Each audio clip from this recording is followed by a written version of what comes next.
Good afternoon. Welcome Board of Assessors meeting on Wednesday, August 18th, here at the Center Square Town Hall. Joined by Bill Johnston, Member Bill Johnston, Director Diane Bishop, and Director Martin Grudgeon. We are missing one today, Marilyn Gadini. We'll have a review of the minutes from Bill Johnston in accordance with MGL Chapter 30A.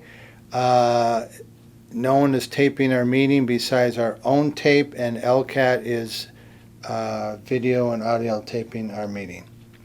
And we'll start off a review of minutes from Bill Johnston, July 21st. Mr. Chairman, I have reviewed the open and executive session minutes for the July 21st meeting, and I find them to be in order, and I move that they be accepted. Okay, make a motion to accept that. Would two of us make a motion to accept? If I'm doing that right, I don't know, with two people. Do we get a second on that motion, Bill? Second. Okay. All those in favor of accepting the minutes, say aye. Aye. Great. Administrative work, warrants. We have no warrants this month. Okay. But we can move right into. Go right into reports for motor vehicle excise abatement report from July 2020, July 2021, $2,832.90.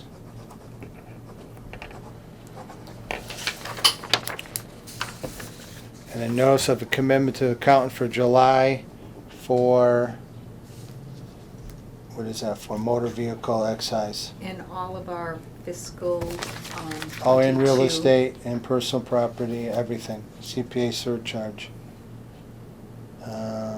$21 billion. 22,554. 22,500,000,000, I don't know. 4,827. Yeah, 22 million.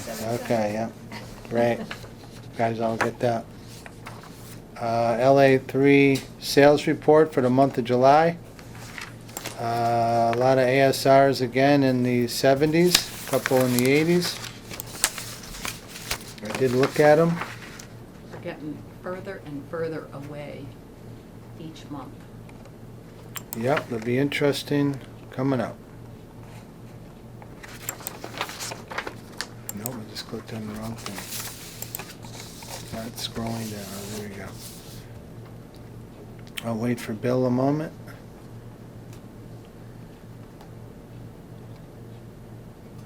We had a good purchase on Shaker Road. Oh, yeah. That was 2 lots. Yep, 2 lots. it's been vacant for a long time. That's good.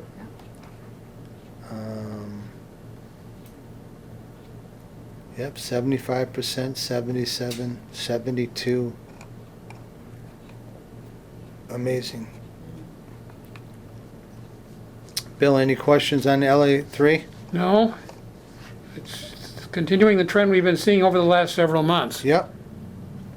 Okay. I'll move on to the billing reports. And how many new, Diane? We have 3 new dwellings this month, and it brings us through the end of July to 22 new buildings year to date. Okay. You will see that one is highlighted on that report in yellow. That is a future parcel.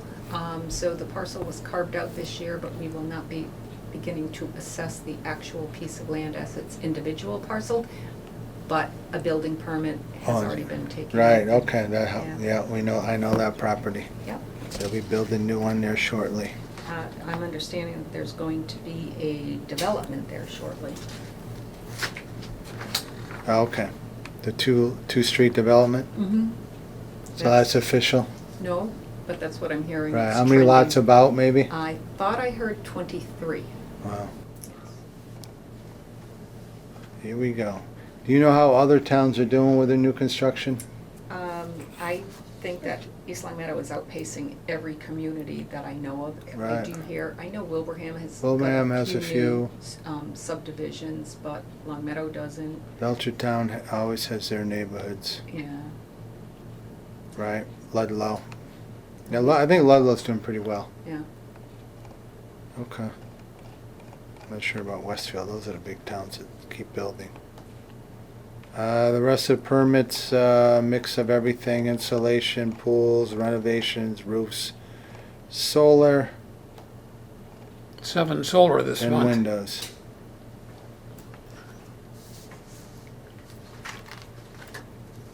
All right, I think we can move on to building report to the director's report.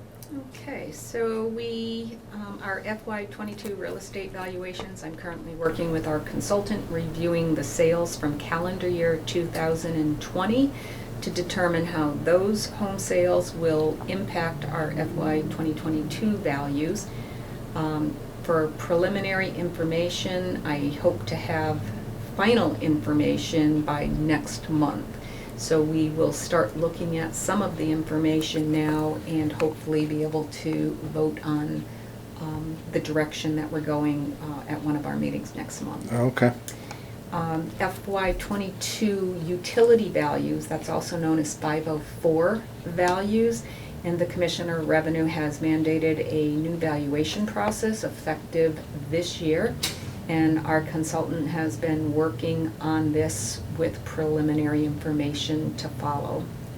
And just so the assessors are aware, previously utilities submitted their net book value and that's what we assess them. And now we have to do a blended value of 50% of their net book value and 50% of replacement cost new less depreciation. And that's provided to us, though, right? We do, our consultant has been working on that. That's part of his contract, and we'll be pulling it together. Building permits, we have finally finished picking up all the information on the building permits, and I have officially entered all of the permits and added value into the system. I just have not had a chance to finalize any new growth value. I'm now working on personal property forms, and I hope to have those completed by the end of this month. And we still have about 25 personal property inspections that need to be completed. That's not bad.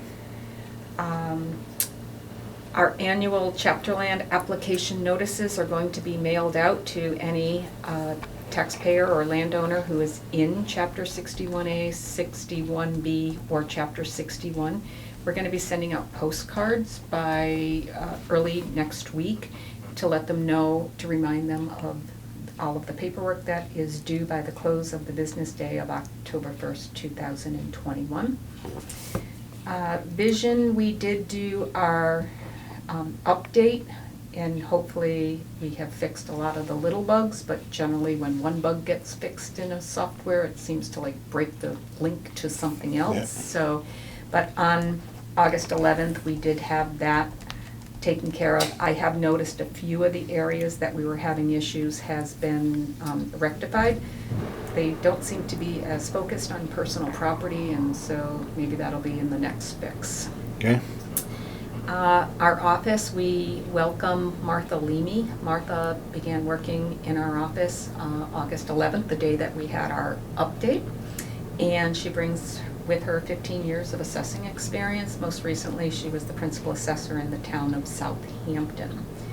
And in the interim, Jennifer Kerr, who had worked with us for a very short time, has decided to take a new position in a private company in a human resource position. So thank you, Jen, for everything that you did for our office, and best of luck in her new endeavor. Good job, Jen.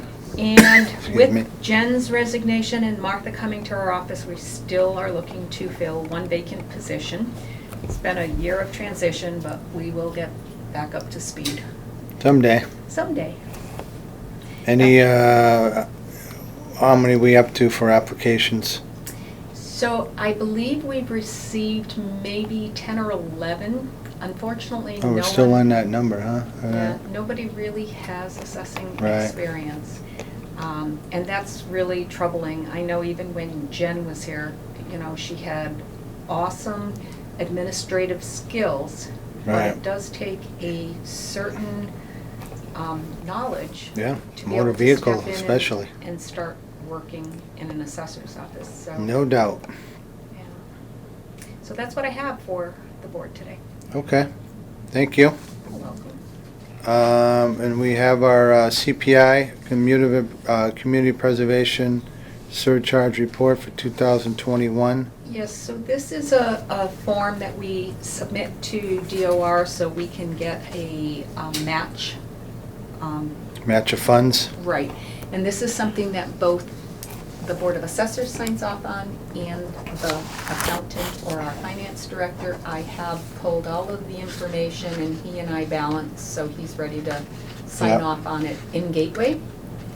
And so this is just accumulating all of the CPA warrants and then reducing that dollar amount by any exemptions or abatements we did to come up with the new balance and And this is the final one. for fiscal '21, Right. yes. And it does have to be submitted to in Gateway no later than September Okay. 15th, so I thought it would be appropriate to have it on tonight's meeting. For the amount of $303,813.14. It's a typical amount. How was it compared Yeah. to last year? Yeah, it's, I mean, pretty similar. Pretty similar. We got a little bit more because we have new homes, so naturally we Right. have a little bit more. Right. And then Okay. the last thing we have is the motor vehicle and boat abatement authorization, and this is something that the board would give to employees so we can promptly process pretty cut and dry excise or boat abatement. Okay. And because Martha is new to our office, I have pulled together. She has to be able to do motor vehicle abatements over the counter. Right, and right now I've been the one doing all of the abatements. In because- boat. Yeah. Boat will be coming soon.